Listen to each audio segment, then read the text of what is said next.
سید الانبیاء والمرسلین قال اللہ تعالی و تبارک فی القرآن المجید والفرقان الحمید وقضى ربك ألا تعبدوا إلا إياه وبالوالدين إحسانا صدق الله العظيم اللهم صل على سيدنا ومولانا محمد وعلى آل سيدنا ومولانا محمد مبارک وسلم۔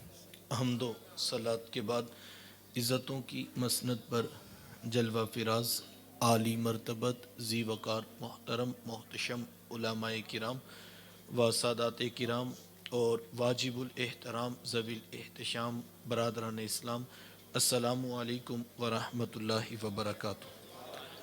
بتوفیق باری تعالیٰ مجھے اور آپ کو درس قرآن مجید کی سعادت حاصل ہو رہی ہے۔ بصمیم قلب بارگاہ ایزدی میں دعا گو ہوں کہ اللہ تعالیٰ میری اور آپ کی شرکت کا ایک ایک لمحہ قبول فرمائے اور قابل عمل باتوں پر توفیق عمل نصیب فرمائے۔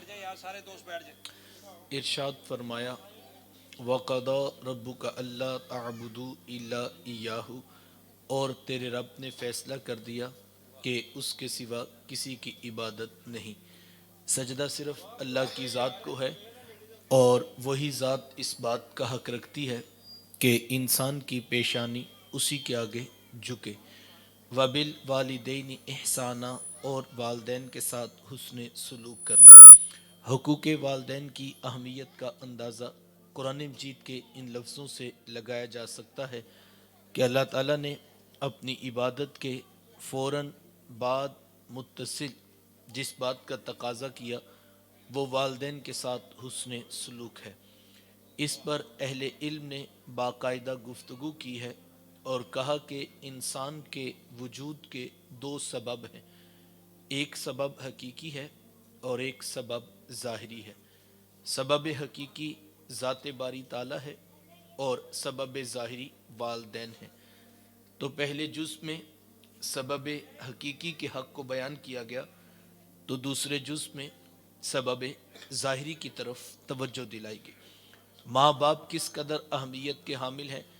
میرے حضور تشریف فرما تھے، صحابہ بیٹھے تھے کہ دور سے ایک بوڑھی خاتون کو اپنی طرف آتے دیکھا۔ آقا کریم علیہ السلام کی نظر پڑی تو میرے حضور اٹھ کھڑے ہوئے، میری ماں پکارتے ہوئے اور دوڑ لگاتے ہوئے ان کے قریب پہنچے، پھر کندھوں سے وہ چادر اتار کر نیچے زمین پر بچھا دی جسے میں اور آپ کائنات کا قیمتی اثاثہ سمجھتے ہیں۔ اپنی والدہ کو اس چادر کے اوپر بٹھایا، کان لگا کر گھنٹوں ان کی باتیں سنی، اور جب وہ بوڑھی خاتون خود اٹھ کر واپس جانے لگی تو کسی نے راوی سے پوچھ لیا یہ آنے والی خوش قسمت خاتون کون تھیں کہ حضور علیہ السلام نے اپنے کندھوں کی چادر ان کے قدموں کے نیچے بچھا دی؟ تو بتانے والے نے بتایا کہ تمہیں نہیں پتا، یہی تو حضور علیہ السلام کی رضائی والدہ حضرت حلیمہ سعدیہ سلام اللہ علیہ۔ سگی ماں تو سگی ماں ہوتی ہے، میرے حضور علیہ السلام نے تو دودھ پلانے والی ماں کو بھی اتنی عزتیں عطا کی ہیں۔ ماں باپ کیا ہوتے ہیں یہ زمانے کو میرے حضور علیہ السلام نے آ کر بتلایا۔ آقا کریم علیہ السلام تشریف فرما تھے کہ ایک نوجوان حاضر خدمت ہوتا ہے اور آ کر عرض کرتا ہے کہ حضور جی میں جہاد پہ جانا چاہتا ہوں، یعنی میں یہ چاہتا ہوں کہ میں ہاتھ میں تلوار پکڑ کر دشمنان خدا اور رسول کے اوپر ٹوٹ پڑوں اور اس راہ میں اپنی جان جیسی متاع عزیز پیش کر دوں۔ کسی چھوٹے کام کی اجازت نہیں، اتنی بڑی کاز، اتنا بڑا مشن، اتنا بڑا کام کہ جس کے بارے کہا گیا کہ شہید کے خون کا قطرہ ابھی زمین پر نہیں گرتا کہ اس کے ماقبل گناہوں کو بخش دیا جاتا ہے۔ اتنے بڑے کام کی آنے والا سائل اجازت طلب کرتا ہے، لیکن میرے حضور کیا پوچھتے ہیں؟ احیٌ والدہ کا، کیا آپ کے ماں باپ زندہ ہیں؟ قال نعم، جی حضور زندہ ہیں۔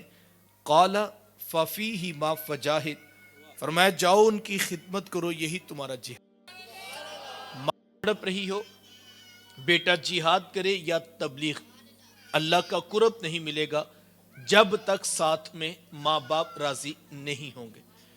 یہ بنیادی دین کی وہ تعلیمات ہیں جو حضور علیہ السلام نے ہمیں ارشاد فرمائی۔ یہ کوئی ایسی تحقیق طلب بات نہیں ہے کہ جس کے لیے میں کوئی قضیے صغرے کبرے میں لاؤں اور پھر نتیجہ نکال کر تحقیق طلب لہجے میں پوچھوں کہ جناب بتائیے یہ بات ثابت ہوتی ہے یا کہ نہیں۔ نہیں، بالکل دو ٹوک واضح بنیادی تعلیمات ہیں جو حضور علیہ السلام نے ارشاد فرمائی۔ لیکن آج معذرت کے ساتھ ہم جب معاشرے کی حالت دیکھتے ہیں تو حالات انتہائی دردناک ہیں۔ یہ میرے معاشرے کی حالت ہے کہ بوڑھا باپ صبح کے وقت جوان بیٹے کی منت کرتے ہوئے کہتا ہے کہ بیٹا آج دکان پہ رش زیادہ ہے، گاہکوں کی بھی بھیڑ ہے اور میری طبیعت کچھ ٹھیک نہیں، تو بیٹا تم ذرا دکان پر وقت زیادہ دینا۔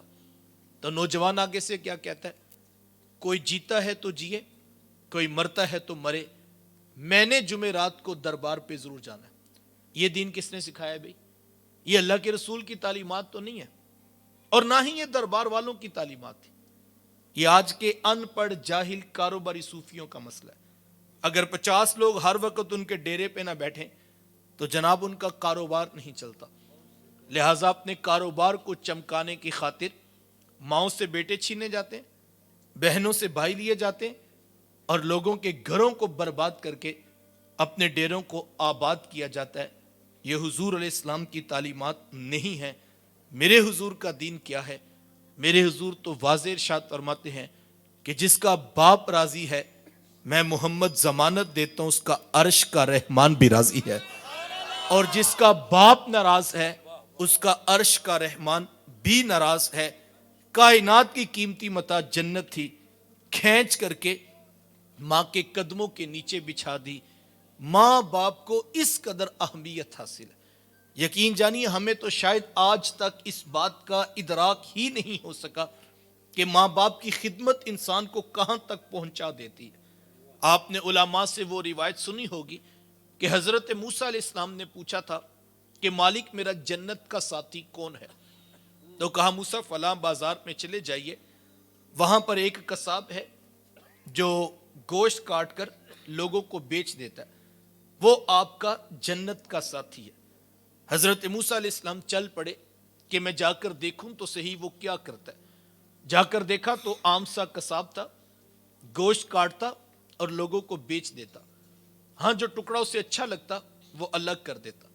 شام کو جب گھر واپس پلٹنے لگا تو اس نے الگ کیا ہوا گوشت پیک کیا اور وہ گھر کی طرف چل دیا۔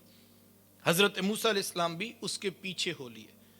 وہ گھر پہنچا تو جا کے شوربے میں کھانے کو تیار کیا، اور جب کھانا پک گیا روٹی کے ٹکڑے توڑ توڑ کر بھگو بھگو کر نرم کرتا اور پھر محبت سے لقمہ بنا کر اپنی بوڑھی ماں کے منہ میں رکھتا۔ حضرت موسیٰ علیہ السلام اس کا یہ عمل دیکھتے رہے۔ پھر اس نے ٹانگیں دبائی، خدمت کی۔ جب اٹھ کر جانے لگا تو اس کی بوڑھی ماں نے آسمان کی طرف دیکھا اور اس کے بوڑھے لب ہلے۔ بڑھاپے کی وجہ سے آواز زیادہ نہ پیدا ہو سکی تو حضرت موسیٰ علیہ السلام نے پوچھ لیا کہ تیری ماں کیا کہہ رہی ہے؟ تو اس نے کہا حضرت میری ماں بڑی سادہ ہے، جب شام رات آ کر یوں اس کی خدمت کرتا ہوں تو یہ روزانہ آسمان کی طرف رخ کر کے کہتی ہے کہ اللہ تجھے جنت میں موسیٰ کا ساتھ عطا کرے، اور میں کہتا ہوں ماں تو بڑی سادہ ہے، کہاں کوہ طور پہ بیٹھ کر ڈائریکٹ رب سے باتیں کرنے والے پیغمبر حضرت موسیٰ علیہ السلام، اور کہاں میرے جیسا عام سا گناہگار آدمی، تو ماں یہ تو کوئی جوڑ ہی نہیں بنتا ہے۔ لیکن حضرت میری ماں بڑی سادہ ہے، یہ روزانہ خوش ہو کر مجھے یہی دعا دیتی ہے اور میں بھی اس کا دل رکھنے کے لیے آمین کہہ دیتا ہوں۔ تو حضرت موسیٰ علیہ السلام مسکرا پڑے، کہا تجھے پھر مبارک ہو، عرش کے رحمان نے تیری بوڑھی ماں کے لب قبول کر لیے اور تو ہی جنتوں میں موسیٰ علیہ السلام کے ساتھ کھڑا کیا جائے گا۔ ماں باپ کی خدمت اتنا بڑا عمل ہے۔ علماء نے 3 باتیں لکھی ہیں اور کہا کہ اگر کوئی شخص یہ چاہے کل قیامت کے دن اس کے ماں باپ اس سے راضی ہو کر ملاقات کریں تو اسے زندگی میں 3 کام ضرور کرنے چاہیے۔ آج کی اس بابرکت نشست سے میں اور آپ یہ 3 باتیں بطور سبق اچھی طرح یاد کر لیں اور پھر ساری زندگی ان پر عمل پیرا ہو جائے۔ اور صرف آج کی اس نشست میں نہیں، میری آپ سے بڑی دردمندانہ درخواست ہوگی، جب کبھی دین کے نام پر سجی ہوئی کسی مجلس میں جائیں تو خوب اچھی طرح یہ دیکھ لیں کہ ہم کیوں جا رہے ہیں، جانے کا مقصد و مدعا کیا ہے۔ ہمارے ہاں معذرت کے ساتھ محافل تو بہت ہیں، جلسے اور خطابات تو بہت ہیں۔ بعض اوقات لوگ ہم سے بھی سوال کرتے ہیں کہ جناب اتنے جلسوں کا، اتنے دروس کا کیا فائدہ ہوگا، کیونکہ معاشرے میں برائی تو اسی طرح بڑھ رہی ہے، خیانت، کرپشن، جھوٹ، دھوکہ، فریب، بے حیائی، ہر چیز ہے کہ بڑھتی ہی جا رہی ہے، تو ان جلسوں کا کیا فائدہ؟ ظاہری بات ہے، لوگ تو بات کرتے ہیں تو اہل علم اس پر بات پر جواب بھی دیتے ہیں، لیکن ایک سوال تو جو ہے ایگزسٹ کرتا ہے معاشرے میں۔ تو میں ایک سادہ سی بات کہا کرتا ہوں، اگر آپ ناراض نہ ہو تو میں اس کو ایک جملے میں کہنا چاہوں گا۔ میں یہ کہا کرتا ہوں کہ ذرا 2 لمحے کے لیے دیکھیے کہ جن محفلوں کی آپ بات کر رہے ہیں ان محفلوں میں بچا کیا ہے؟ بکے ہوئے خطیب، بھانڈ قسم کے نقیب اور ڈانس کرتے نعت خواں ہم نے اسٹیجوں پہ کھڑے کر دیے، اور پیچھے رہ گئی تھی عوام، تو وہ بینکوں سے نئے نوٹ نکال کر لے آئے اور انہوں نے کیمرے کے آگے کھڑے ہو کے کہا ذرا ایک سٹیٹس ہمارا بھی نکلنا چاہیے، انویسٹمنٹ تو ہم نے کی ہوئی ہے۔ تو اس طرح کے جناب 100 کیا 1 کروڑ جلسے بھی آپ کر لیں، کوئی فرق نہیں پڑے گا۔ اپنے بھی خفا مجھ سے ہیں، بیگانے بھی ناخوش، کہ میں زہر حلال کو کبھی کہہ نہ سکا کند، بات وہی کہتا ہوں جسے سمجھتا ہوں حق، نے ابلائے مسجد ہوں نے تہذیب کا فرزند۔ میں آپ سر شام سے بیٹھے ہیں، اور میں اور دیگر علماء اور دیگر لوگ بھی قیمتی وقت نکال کر آپ کے ساتھ کھڑے ہیں، لیکن اگر ہم صرف اسی جلسے کے ساتھ ایک بار یہ عہد کر لیں، میرے استاذ مکرم تو ہمیں فرمانے لگے کہ یار بندہ اگر تقریر دھیان سے سن لینا تو شاید زندگی میں ایک تقریر بھی کافی ہوتی، کہ جو سنے پھر اس کے اوپر عمل پیرا ہو۔ ہمارے ہاں صرف سننے تک محدود رہ گئے ہم، اور سبحان اللہ کی داد کے ساتھ ہم اٹھ کے چلے گئے، اور 1 انچ بھی ہم بدلنے کے لیے آمادہ نہیں ہیں۔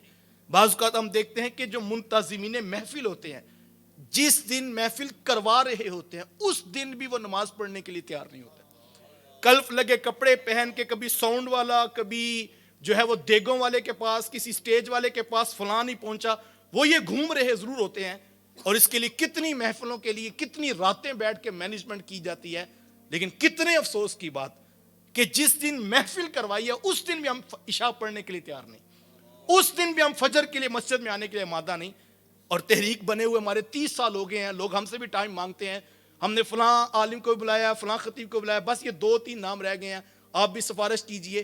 اچھی بات ہے، میں نفی نہیں کرتا، یہ خیر کا ہی کام ہے، لیکن میرا سادہ سا سوال ہے حضور والا، 30 سال ہو گئے ہمارا میلاد کا کوئی جلسہ قضا نہیں، پورے پاکستان کے خطیب ہم نے بلا کے، نقیب نعت خواں بھی ہم نے جو ہے مینیج کیے، لیکن حالت یہ ہے ابھی 30 ممبر جو تنظیم کے تھے وہ بھی نمازی نہیں بن سکے۔ تو پھر سوچنا چاہیے، اقبال نے کہا تھا میرا نہیں بنتا تو نہ بن، اپنا تو بن۔ اگر یہ دین کے نام کی سجی ہوئی ہماری مجالس ہیں تو مجھے اپنا محاسبہ کرنا ہو۔ دیکھو ہم اتنا جہاں بھی آپ انویسٹ کرتے ہیں آپ سوچتے ہیں 10 بار، ویسے تو میں نے کسی درس میں کہا تھا، ویسے ہم اتنے دانا لوگ ہیں، اگر ہم 180 روپے 1 درجن کنو کے دے رہے ہیں تو ہماری ڈیمانڈ ہے 12 کے 12 ٹھیک ہونے چاہیے، اور اگر ایک بھی اندر تھوڑا سا خراب ہے تو ہم لینے کے لیے تیار نہیں ہیں۔ 180 روپے ہم 1 درجن کنو خریدیں تو ہم اتنے عقل مند ہیں، فہم و فراست رکھتے ہیں کہ ہم پوری تسلی کرتے ہیں، ہماری ڈیمانڈ ہے کہ 12 کے 12 ٹھیک ہوں، لیکن 1.5 لاکھ کے ہم نے خطیب بلائے ہوں اور لاکھوں روپے ہم نے نام دین کے اکٹھے کر کے جلسہ ساری رات کروایا ہو، اور بھنڈ قسم کے نقیب اور ڈانس کرتے نعت خواں ہوں، تو معذرت کے ساتھ پھر مجھے اور آپ کو سوچنا ہوگا، دین کا کام دین کے ساتھ ہونا چاہیے، اخلاص کے ساتھ ہونا چاہیے، تھوڑا ہو جائے، نہ جلسہ بڑا ہو، نہ سریلے خطیب آئیں، نہ ہمارے نعت خواں نامور ہوں، لیکن جو بلائے ہوں، جب وہ گفتگو کر رہے ہوں، دلوں کی دھڑکنیں کہہ رہی ہوں، پیغام گنبد خضرا کے مکین کا سنا رہا ہے، تو مجھے اور آپ کو اس پہ سوچنا ہے بڑی سنجیدگی کے ساتھ۔ مجھے تو میزبان کا نام بھی نہیں آتا، میرا ایک بڑا قریبی جو ہے وہ بڑے بھائی کا تعلق، جس کی وساطت سے میں یہاں حاضر ہوا ہوں، اور میں آپ سے درد مندانہ لہجے میں منتظمین سے لے کے آخری شخص تک اور میری بائیں جانب بیٹھی بہنوں اور بیٹیوں تک میں کہوں گا، میری کوئی لمبی تقریر نہیں، صرف 3 باتیں 5 سے 15 منٹ میں نے پوری کر لی. 15 منٹ گزر گئے اور 15 منٹ میرے باقی ہیں. یہ 3 باتیں کل صبح پوچھے بھی رات آپ نے جلسے میں کیا سنا تو آپ کو پتا ہو یہ 3 باتوں کا رات ہم نے عہد کیا ہے اور ان 3 باتوں پہ ہم نے زندگی گزارنی ہے. پہلی بات، ماں باپ فوت ہو جائیں، کثرت سے ماں باپ کے لیے بخشش و مغفرت کی دعا کریں. زندہ ہو تب بھی، وفات پا جائیں تب بھی. ایک روایت میں ہے جو شخص روزانہ ماں باپ کے لیے بخشش کی دعا کرتا ہے، میرے حضور فرماتے ہیں اس کے رزق میں کبھی بے برکتی نہیں آتی، اللہ اس کو رزق کی فراوانی عطا کرتا. اب دعائے بخشش کا انداز کوئی بھی ہو سکتا ہے. آپ کل کا ختم دلوائیں، چہلم کی تقریب رکھیں، سالانہ برسی کے عنوان پہ لوگوں کو جمع کریں، یا آپ کسی موضوع پر لوگ جمع کر کے اپنے ماں باپ کے لیے بخشش و مغفرت کی دعائیں کروائیں تو یقیناً یہ باعث برکت عمل ہے. لیکن میں یہ کہتا ہوں اس مصروف ترین دور کے اندر کس کے پاس اتنا وقت ہوگا کہ وہ روزانہ سینکڑوں لوگوں کو جمع کرے اور پھر اپنے ماں باپ کی بخشش و مغفرت کی دعائیں اتنے اہتمام سے کروائے. یہ باعث برکت ہے، اس کا انکار نہیں، لیکن اس مصروفیت میں تو کسی کو کیا بلانا. بعض اوقات انسان خود بھی بھول جاتا ہے کہ کیا آج میں نے اپنے ماں باپ کے لیے دعائیں بخشش کی تھی یا کہ نہیں کی تھی. تو پھر کیا کیا جائے؟ تو علماء نے بڑی خوبصورت بات کہی، کہا کوشش کر کے، محنت کر کے آپ 5 وقت کے نمازی بن جائیں. یہ اتنا خوبصورت عمل ہے، اتنا خوبصورت عمل ہے کہ بیٹے کی کوئی نماز پوری نہیں ہوتی جب تک وہ بخشش و مغفرت کی دعا نہیں کر لیتا. نماز نماز نماز. آخری وصیت امت کے نام یہی تھی، لوگوں نماز نہ چھوڑنا، لوگوں نماز نہ چھوڑنا، لوگوں نماز نہ چھوڑنا. آج ہم دیکھیں ہم کہاں پہ کھڑے. 95% لوگ ہیں جو شاید عملاً نماز کا بائیکاٹ کر چکے ہیں. ہماری مسجدیں ویران ہیں اور ہمارے گھر قبرستان بنے ہوئے. جس گھر میں کوئی شخص اٹھ کے صبح سجدہ کرنے کے لیے آمادہ نہیں، وہ گھر قبرستان نہیں تو اور کیا ہے. ذرا 2 لمحے کے لیے ہم اپنی گھر کی صبح کا اداس منظرنامہ تو دیکھیں. کن کا گھر ہے جناب؟ 2 بیٹے ہیں، 1 بیٹی، 2 بیٹے ڈاکٹر ہے، 1 بیٹی وکیل ہے. کن کا گھر ہے جناب؟ یہ سیاسی اثر و رسوخ رکھتے ہیں. کن کا گھر ہے جناب؟ یہ تاجر مارکیٹ کے صدر ہوتے ہیں. کن کا گھر ہے جناب؟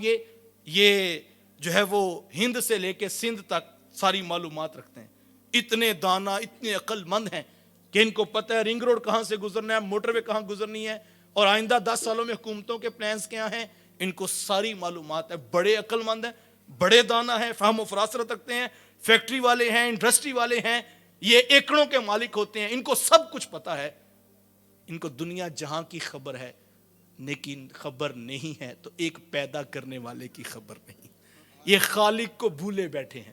ان کو یہ پتہ ہے ہم بٹ برادری سے ہوتے ہیں، ہم گجر برادری سے ہوتے ہیں، ہم فلاں قبیلے سے ہوتے ہیں، ہم کشمیر سے ہجرت کر کے ہیں، ہماری 7 نسلیں ساتھ کھڑی ہیں، یہ ہمارا شجرہ، یہ فلاں کا نام ہے، یہ فلاں بن فلاں کا نام ہے. ان کو سارا پتہ ہے لیکن ان کو نہیں پتہ ایک خالق کی ہم مخلوق ہوتے ہیں، ایک رب کے ہم بندے ہوتے ہیں. وَلَا تَكُونُوا كَالَّذِينَ نَسُوا اللَّهَ. قرآن نے کہا تھا ان جیسے نہ ہونا جنہوں نے اللہ کو بلا دیا. جو اللہ کو ہی بلا بیٹھے یار تو وہ سمجھے ہم نے اللہ کو بلا دیا. تو پھر عذاب الہی کیا آیا؟ کہا فَأَنْسَاهُمْ أَنفُسَهُمْ. وہ اپنی ذات سے بھی آشنا نہ رہے، ان کو اپنا ہی نہیں پتا. دیکھو ہر بندے کو یہ تو پتا ہو کہ میں کون ہوتا ہوں. میرا فلاں شہر ہے، میں رسول نگر کا ہوں، میں گجرانوالہ کا ہوں، میں لاہور کا ہوں، ہماری یہ برادری ہے، اتنی نسلیں ہیں، یہ ہمارا شجرہ ہے. ہم بچوں کو یاد کرواتے ہیں نا، ہمیں اپنی پیڑھیوں کو بھی پتا ہونا چاہیے. یہ ساری چیزیں پتا ہوں لیکن یہ پتہ ہی نہ ہو کہ میں مخلوق کس کی ہوں. میں ایک خالق کا بندہ ہوں، میں ایک رب رحمان کا بندہ ہوں، اور اس کا مجھ سے تقاضا ہے کہ تم نے نماز پنجگانہ کا اہتمام کرنا. لیکن افسوس پہ اس پر ہم آنے کے لیے آمادہ ہی نہیں. اللہ اکبر، کاش ہم اس پہ انگلی پکڑ کے اپنے بچوں کو مصلی پہ کھڑا کریں. یار ہو سکتا ہے ہمارے بچے بہت بڑا ختم نہ دلوا سکے، معاشی حالات ایسے ہوں، لوگوں کے ساتھ میل ملاپ اتنا زیادہ نہ ہو سکتا ہے ہمارے بچے سال کے بعد بھی آ کر ہماری قبر پر سلام نہ کر سکے. ان کو آنا چاہیے، اس کی برکت ہے، لیکن ہو جاتا ہے بیٹا بیرون ملک چلا گیا، 1 سال گزر گیا، 10 سال گزر گئے، کبھی ابائی گاؤں میں آئے نہیں. آنے کی برکت الگ ہے، میں اس کا انکار نہیں کرتا، لیکن میں کہتا ہوں کوئی بات نہیں. اگر آپ نے بیٹے کو پنجگانہ نماز دی ہے، جیسے بیٹا بیرون ملک میں دفتر کی کرسی سے اٹھ کر